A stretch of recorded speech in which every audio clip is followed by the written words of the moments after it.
Lipun channel bu mityeng tabiriba khwai tarabu channel asigi maikeidagi taramna okjari. Iramdamgi oiba phungawari loinana tonghan furup kanglupki wari masa kayama channel asina miyamda lepa leitana khudol tamjari loinana channel asibu hena mapung phanabagidamagta adom-adomgi thaujal nijari.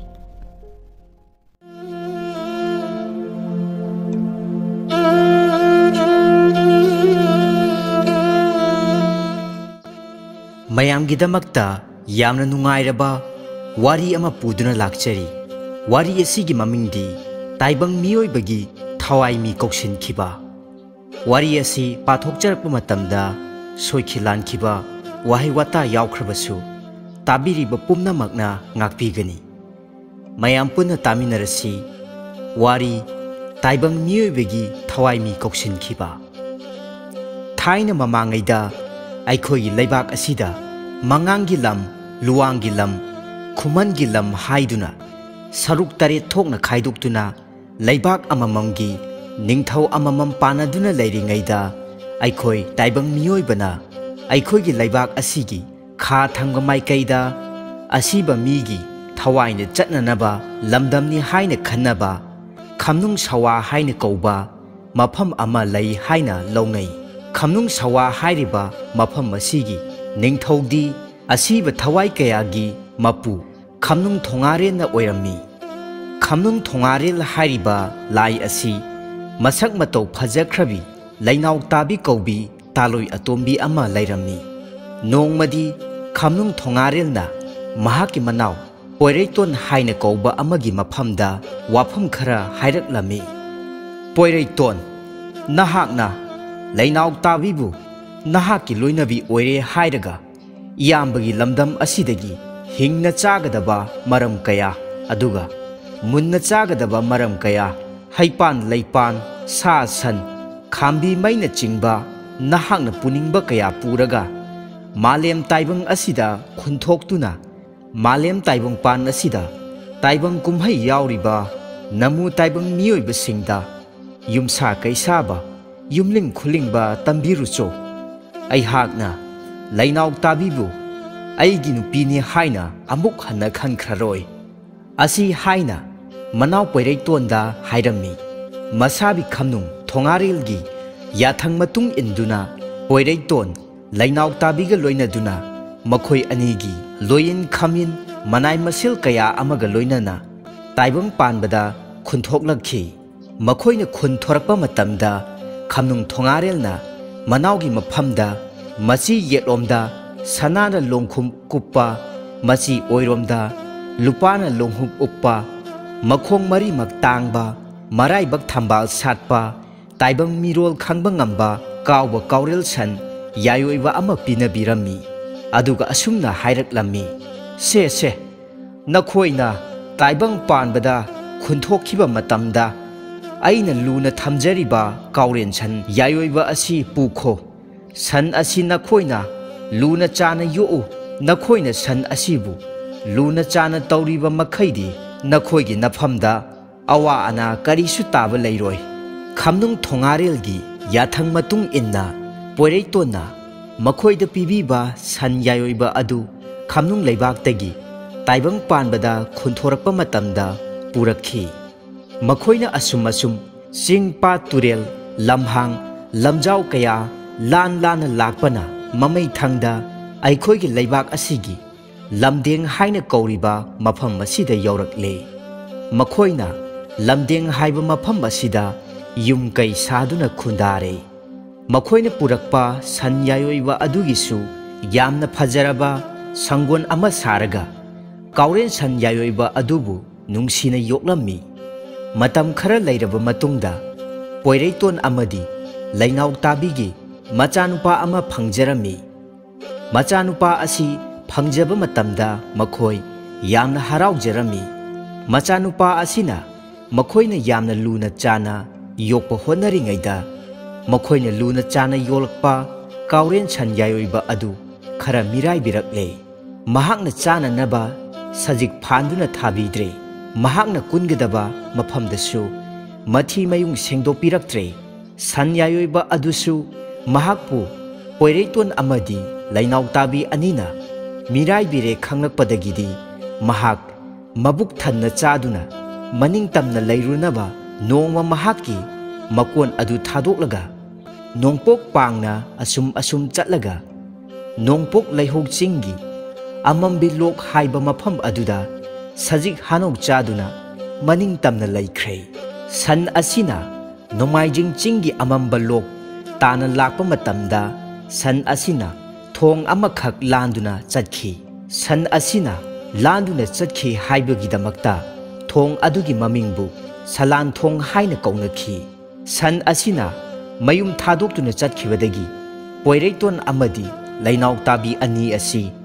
nongmagi asum marai chaitharakle awa ana tarakle asumna san mangkhibadagidi awa ana taringe matam asida makhoigi nungsijaraba machanupa adusu sijalakle macha sijalaklaba matam asidadi Poireiton amadi lainau tabi makhoi anina angaubi amagumna pandamlakle matam aduda makhoina makhoigi laigi thabak thoram kaya pangthoknanaba leiramba laigi matik leiraba thongnang kangba yangba maichou amagi maphamda makhoigi macha asi amuktang hingat hanbiyu haina maichou asigi makhong konduna kaptuna haijarakle makhoigi awaba matau adu yengba ngamdraduna thongnang yangba kangbana makhoigi wa adu taraga phare angang asi mathwai mirel amukta kauduna yengsi asi haiduna angang adugi asiba masa adubu khangen phamda phak amagi mathakta longna hipthanduna thamlaga phi angobana ikoi koina khajilaga thongnang yangba kangbana lairon chonduna angangi mathwai manga makpu kaurakle matam asida angangi mathwai mangadi sirabanina magi mayumdagi makha maikei pangna asum chatkre hairaga khamnung thongarelgi manak yaukhre matam aduda khamnung thongarelna angang asibu singna yenglaga hairaklammi angang oiriba chawba sarep kangdong phadriba nahaki koloi minglen karibu kaubage aduga nahakpu pokpa palem panthau anigi koloi minglena kari kaubage khamnung thongarelgi wadu taraga angang aduna khumlaklammi singu ibungo laining thau nanai aigi imindi kari kaubage haiba khangjade aigi ipa imana aigi ming thonbidri aduga aibu pokpa palem panthau anigi koloi minglendi ipagina Poireiton palem imagi koloi mingna lainau tabi kawido matam aduda khamnung thongarelna angang aduna hairiba koloi minglen anidu tarubada mahaki manau Poireiton amasung lainau tabi anigi amatta pokchaba machani haiba khangladuna angang asi amuk hanna asi lamdam asidagi malem taibang lenda amuk halankhiduna taibang kumhai yauhankhige khalladuna yawa mapau takpiraki pari angang nawa nahakna nahaki palem panthongni hairiba Poireiton lainau tabi hairiba adudi singu aigi nungsiraba inaunido inaugi ichadi aigi su ichanido icha nahaki koloi minglendi nahakpu pokpa palem panthau anina thonbidriba oirabasu aina ngasidagi nahaki koloi minglenbu singmut singtakpung tabung singning pangningba haina koloiragiko asi haiduna angang adubu singmut singtakpung tabung singning pangningnaba haiduna koloinare aduga angang asigi maphamda singu khoyum thongarelna wafam kharasu hanglakle ipagi ibungo nahakpu pokpa palem panthauna malem taibang panbada khunthokhiba matamda ipana taibang mirol khangba ngamba machi yelom thangbana sanagi longhum uppa machi oirom thangbana lupagi longhum uppa marai bakta thambal satpa kauren san yayoiba ama pukhibani san adu nakhoigi yumda leihobra khamnung thongarelgi wadu taraga angang aduna khumlaklami ipa ibungo aina khanglakpa matamdadi सन अदु आइगी पलेम पंथौना यामना नुंसिना योक्लम्मी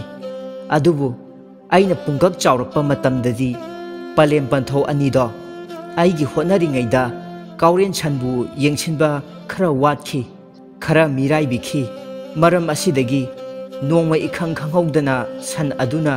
अैखोइगी yum अदु थादोक्तुना चटखिबदगी मांगखिबदगी अैखोइगी युमदा अमुक हन्ना हंजिलक्त्रे खमनुंग थोंगारेलना आंगांगी मफमदा अमुक मखा ताना हाइरक्लम्मी अदुदी सन अदु कदाइदा लई नहाक खंग्ब्रा नहाकना इपागी मफम असिदा यौननबा लाक्पा मतमदा सन अदु नहाक थेंगनरक्प्रा असी हाइदुना हंगलम्मी आंगांग अदुना पाखुम पिरक्लम्मी अैहाकना मफम असिदा यौननबा लाक्पसिदा काउरेन सन अदु अचौबा चिंजाव अमगी मखोंगदा सजिक चादुना लैहौबा उजरई खमनुंग थोंगारेलना मखा तारक्लम्मी अदुदी सन अदुना लैहौरिबा मफम अदु नहा खंगलिब्रा आंगांग अदुना हाइरक्लम्मी होय खंगली थोंगारेलना अमुक मखा ताना हाइरक्लम्मी फरे अदुदी नहाक नखोइगी काउरेन सन अदु नखोइगी संगोंदा अमुक्ता होइजलुखो सन अदु होइजिंद्रबदी नहाकी पलेम पंथौ अनिदो असुम वादुना लैरगनी असी हाइना चिंगु महाकना आंगांग अदुदा वारम पुंबा हाइबिरक्ले मदुदा आंगांग अदुना होय हाइदुना सन अदु होइजिलुखिगे खंदुना ngasai mahangna lakpa matamda san aduna sajik chahoba mafam aduda khonglei thuna laklammi mahangna san aduna leihoriba mafam aduda yaurakpa matamdadi san adu yamna chawkhraba kaijau amaga mamit choibe yadaba kainasu sannasu hek mamit choikhibada kaina chongsinduna sanbu halaga charage khanduna leiriba sannasu kaina hek mamit choikhibada चोंसिंदुना मचीना थिंदुना कईबो हाटलगे हाइबा असी खंदुना ममित अनीना संत्रिक येंगनदुना लैनरिबा मतम अदुदा आंगांग अदुना थोंगलरे आंगांग असिना थुना यांगना चंगसिलक्तुना सन असिदा मसादा थेंगलुरे आंगांग असिना सन असिदा हेक थेंगलुबदगिदी सन असिना महाकी हाना लैजरंबा मपांगल अदुदगी सरुक चाम हेना खंगन कंखतखिदुना कईरोमदा fun लाउना चोंगसिंदुना मागी मची अनीदुना कईगी मबुक अदु चबुक लाउना थिंगायरगा फर फर हाइना कई अदुबु हातोकले कई अदु हातोकलबा मतुंगदा सन अदुना मागी मतेंग पांगबिरखिबा आंगांग अदुगी मनाक्ता तपना संगसिलक्लगा तुमिन्ना चप लेप्तुना लई आंगांग अदुना सनगी मफमदा मुन्ना येंगलगा सिट सिट नालगा असुमना हाइरक्लम्मी हे इपा इबुंगो काउरेन सन यायोइबा नहाकना आइगी पलेम पंथौगी इंखोल चाइगोय नुंगदा लैरिङै मतमददी आइगी पलेम पंथौदा यामना नुंगाइना लैरमी इपा इबुंगो नहाकना आइखोइगी युम अदु हेक थादोक्तुना चटखिबा नुमित अदुदगिदी आइगी पलेम पंथौदा नोंगमा नोंगमगी मराय असुम चाइथरक्तुना अवा अना तारेदो तुरै इरै चेलेदो अदुना इपा इबुंगो नहाकना नहाकी संगोन अदुदा अमुक्तंग हंजनबीदुना लैबियु हाइजरी सन असिदी ताइबंग मीगी मरोल खंगबा सन ओइबनिना कईगी मफमदगी महाकना थवाई कनबिरखिबा आंगांग असिगी लमन सिंगलगे खंदुना आंगांग अदुना हाइजरिबा वाफम अदुदा याबिरे महाकना आंगांगी ममांग थारगा मखोइगी मयुम तमना लाकले सन्ना मखोइगी इंखोलदा चंगलक्पा मतमददी काउरेन सन अदुगी मतुंग इनरगा लाकमिनखिबा आंगांग अदु उखिद्रे सन अदुना आंगांग अदु कदाइदा लैख्रबगे हाइना असुम कोइना लैरगा येंगलक्पा मतम अदुददी आंगांग अदुदी मखोइगी खांगेन फमदा लोंगना तारगा हिप्तुना लैरे अदुगा आंगांगी मनाक अदुदना थोंनांग कांगबा यांगबना आंगांगी थवाई मिरेल कौरगा लैरिबा अदु काउरेन सन यायोइबा अदुना उरदुना सन्ना आंगांग अदुगी मनाक तमना प्रप प्रप चंगसिलक्लगा आंगांगी मराइबक अदुदा काउरेन सन अदुना अहुमलक्तंग मरैना सत सत लेख्रे आंगांग असिगी मराइबकता सन्ना मरैना अहुमलक्तंग सत सत हेक लेखिबगा आंगांग अदुदी tumlubagi matawgumna ima ima kauraga haugalaktuuna hingalakle angang aduna hingalakpa ubada poireiton lainaw tabi thongnang kangba yangba amadi tilamliba miyamsing adu haraubana ngamkhai leikhidrei mamana machabu chetna kolaga imagi ibungo nahakna nama aibu thadoklamlaga mafam kadaida chatluribano asi haiduna hikna kapcharami kauren san yayoibasu angang adubu hingat halamlaga magi sangon aduda changduna saigup saiduna laikhre matau asumna thongnang kangba yangbana poireiton lainaw tabi anigi sikraba machagi thawai mirel ningaubada amuk hana hingalakhiba asidagi hauraduna taibang miyoibana tusin thengjinba tawduna amasung yumkai uton watondagi taraktuna amasung yamna kanna naduna wakhal loksing manglurabada thawai mi kausilakhi haina thajanari maitai aikhoigi ina lainingi chatna kanglonda hojik amuk mayam punna taminarasi oja ibo yaima mangangi mayekta laining thau mapan thokpa wahaising asi pathokserpa matamda soikhiba lankhiba yaurabasu tabiriba pumnamakna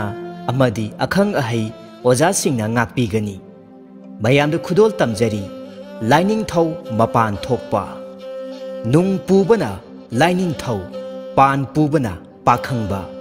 pakhangba nahakna loidam thabu puro sanamahi nahakna korong numitpu pujaro thana siba naibagum pakhangba nahak siba naigani aduga korong numitna siba naidabagum sanamahi nahakti siba nairoi aduna sanamahi nahakpu sidaba mapu haina kaunaro asumna salarel sidaba mapu mahakna sinabiredo taibang aikhoigi samu haksang polangna pakhangbani aduga samu haksang polang nungda lairiba thawai yaibirelna laining thau sanamahi na taibang yumthong khudingi singu phamban tongba haibadi taibang haksang polang nungda layu haibani laining thau sanamahi nahak yaudravadi taibang ase arembani nahakna semba taibang pan oibana kum amagi hauriba mana masing hairang leirang singse laining thau sanamahi nahakna hana phangdana singu khoyum lai amatana saba yadaba oirasunu haina salairel sidaba mapuna sinaredo matang asida wari matek asimatang palamdrabadi samam nagadra khanjabadagi panjabani laining thau sanamahi haibasi chatningba mafamda chatpa yauningba mafamda yauba ngamba laining thauni tarang nadi malang nadi nungsa pan mai ising nungsit laibak atinga pumbase laining thau magi mafam ngaktani magi mafam oibana ngasimak haying khongban sanamahi kiong wangoi amadi fubalagi chingthakta kangla ikonungda laining thau sanamahi ipabu taibang aikhoina ira thongni tawduna latnai taibangi lainanaba sana sangaidi tengbanba mapu amagi samu hakchang polang oibana yumgi santhong kada laining thau ipa sanamahi iratnai taibang aikhoigi hakchang polang nungdana thawai yaibirel haina kaidongduna lai chingu khoyum laipau thaba amaibi singna chingu khoyum laipau thabada laining thau sanamahi mapan thokle haina chingu khoyum laipau thaba yawi matang asida laining thau haina sijinariba laining thau sanamahi asi yumgi yumburemba adugi pukning wakhalbu oina launai yumgi mapudi yumburembana oibana laining thau mapan thokle hairadi adugi yumburemba adu wakhal pukning charangnare yumdugi manungda lainingdre ngauksinare haibani matam asida laining thau sanamahi da leibak maihau amaibi singna chingu khoyum laining thau sanamahibu laitainaduna yumburemba amadi yumdugi mipung khudimaki thawai mi kauksinduna ira thongni thoram tawduna khurumnai madugi matungdagi kangkhong chairamba yum adu ingna chingna pankhibasu yawi asumna laining thau mapan thokle haiba wahi asi chingu khoyum laipau thaba amaibi singna hek ꯂꯩꯄꯥꯎ ꯊꯥꯕꯗ ꯁꯤꯖꯤꯟꯅꯩ꯫